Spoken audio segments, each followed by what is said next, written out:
Ngapain kita, Vira? Kita mau wawancarai salah satu mentor yang keren banget Di Flat Together. Oke, Let's go kita wawancarai siapa nih? Kak Vira. Halo Kak. Halo Vira. Jadi kita berdua, aku Vira, Aku Sasa. mau minta izin sama Kak Vira, mau nanya tentang cerita kakak selama jadi mentor. Oke, ya aku mulai dari senangnya dulu atau sedihnya dulu nih? Boleh, Bebas. Iya. Oke, sebenarnya awalnya tuh aku nggak expect waktu daftar cutting asrama tuh bakal jadi mentor. Karena dulu tuh waktu pendaftaran cutting angkatan ini kan pertama ya cutting asrama gitu. Jadi tahun sebelumnya tuh belum ada cutting asrama. Dulu tuh setauku niatnya emang buat jadi KI gitu, bukan untuk mentor. Nah, waktu aku lolos dan ikut pelatihannya barulah dikasih tahu jadi mentor. Jujur nih, first impressionku tuh awalnya aku kaget karena aku nggak expect jadi mentor. Karena jujur aku sendiri tuh nggak ngerasa yang jago-jago banget ngebimbing anak 30-an gitu kan. Awalnya tuh aku kayak, aduh bisa nggak ya, kan anak-anak STEM kan pasti keren-keren banget gitu lah dibanding aku sendiri. Aku awalnya tuh overthinking banget dan aku kayak, bisa nggak ya kira-kira aku asik nih ke orang-orang ini gitu, bisa nggak ya nyambung dan jadi teman cerita mereka gitu. Terus seiring berjalannya waktu ternyata mungkin awal-awal kayak takut-takut gitu, terus setelah dijalanin ternyata seru, kayak bener-bener awal-awal mungkin masih canggung ya, tapi lama-lama karena kan kita sering interaksi ya, kalau ketemu saling nyapa, terus kadang kalian juga ngobrol gitu sama aku, ternyata aku tuh ngerasa jadi kakak gitu di sini. Jadi tuh aku sebenarnya kan aku nggak punya adik gitu, jadi aku nggak ngerti nih rasanya jadi kakak tuh gimana. Nah, semenjak aku jadi mentor aku tuh ngerasain, oh gini ya punya adik, kayak ngerasa bisa jadi panutan mereka lah ibaratnya, bisa jadi sosok yang mereka butuhin gitu. Kalau misalnya kalian ada apa-apa, biasanya kan cerita ke kami mentor, biar kami bantuin tolongin gitu. Meskipun mungkin bantuan kami mungkin nggak seberapa gitu ya, nggak selalu nyelesain masalah kalian, tapi aku ngerasa kayak ternyata aku dilibatin gitu dalam masalah kalian dan jadi orang kepercayaan kalian tuh. Aku ngerasa kayak alhamdulillah ternyata ada orang yang percaya sama aku, terus aku bisa bermanfaat sama orang kayak gitu. Aku ngerasa juga kayak ternyata asik juga nih punya adik gitu, bisa kayak kalian tuh di Batam lucu-lucu semua gitu loh. Terus aku ngerasa nggak kesepian lagi di asrama tuh. Dulu bisa dibilang ya, aku kan dulu sebelum jadi mentor kan kayak kalian masih asrama biasa ya, aku kayak biasa aja, nggak yang kayak, aku tuh bisa dibilang bukan orang yang extrovert banget gitu loh. Cuma semenjak jadi mentor aku tuh ngerasa kebersamaannya di asrama tuh kerasa gitu.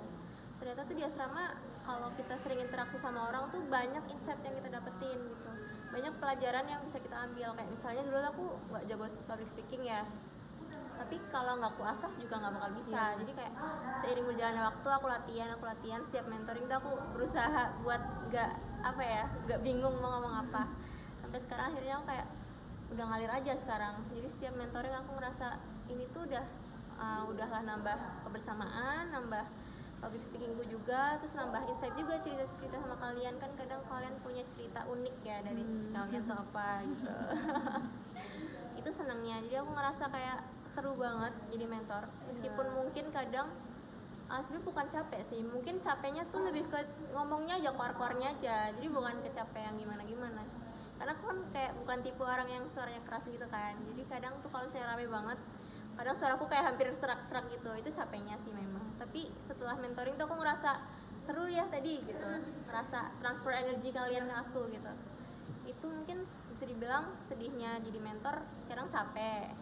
Terus ditambah kami kan bisa dibilang mentor angkatan pertama ya sekarang. Jadi kami perlu merancang ibaratnya RPS gitu kan, merancang RPS di angkatan pertama ini. Banyak trial and errornya juga, jadi kayak bolak-balik nih kami rapat meskipun kadang outputnya mungkin nggak sesuai sama hasilnya, tapi ya lama-lama dijalanin ya akhirnya bisa gitu dan lancar-lancar aja sampai sekarang. Jadi menurutku kesimpulannya, meskipun kadang kurasain kadang mentor capek atau apa, tapi itu lebih dari itu tuh aku ngerasa seru gitu. Apalagi kalau kalian suka ngasih surat gitu atau saling kayak nyemangatin gitu, aku suka banget ya, bener-bener ngerasa jadi support system gitu bagi kalian.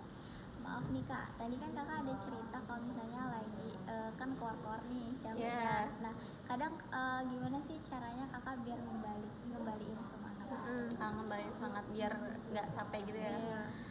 Sebenarnya aku tuh lebih ke ngelihat kadang tuh ada beberapa yang ikut excited gitu loh kalau kita mentoring. Misalnya aku lagi ngebahas ini nih, terus ada yang nimpalinnya tuh unik gitu, bagiku tuh dia ceritanya tuh kayak out of the box gitu loh. Jadi aku ngerasa ih, seru juga ternyata. Jadi kayak seiring berjalannya waktu, meskipun aku tadinya capek, suara aku udah mau habis, tapi denger kayak kalian semangat tuh aku bikin semangat juga. Jadi bener-bener aku ngerasain energi kalian tuh bakal nular ke aku juga. Jadi kalau misalnya aku bad mood, aku capek, pasti transfer juga ke kalian. Jadi meskipun kita capek, jangan sampai ngetransfer energi itu ke orang lain gitu.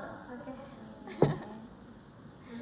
Lagi Dari ceritanya nih Kak, kayaknya menarik banget buat jadi mentor. iya benar. Karena kalau yang aku dengar mungkin kan kayak kita mau ngejalanin mentor tuh kadang ngerasa mentoring tuh kadang ngerasa capek gitu, tapi kalau dari kakak sendiri semangat kita kan kita jadi makin bersemangat. Nah benar juga. banget. Jadi pokoknya kalau misalnya kadang tuh aku ngeliat orang capek, pokoknya jangan bilang capek deh, karena aku nggak tahu semua orang tuh capek ya kan. Jadi kayak ya udah capekmu dipendem aja nanti di kamar sendiri gitu setelah acara ini selesai gitu. Itu prinsipku kayak gitu, jangan sampai transfer energi capek kita tuh ke orang lain. Oke. Mungkin itu aja sih Kak, Iya, wawancara oke. kita malam ini. Aku sama Sasa ngucapin terima kasih banyak Kakak udah mau luangin waktu Dan buat berbagi cerita. Oke, makasih Sasha Vira. Ya, semangat terus Kak. Kakak. Semangat, Kak. Selamat juga ya Bentar lagi, kuliahnya ya. Ya, Oke bye-bye. guys, bye Bye-bye. guys.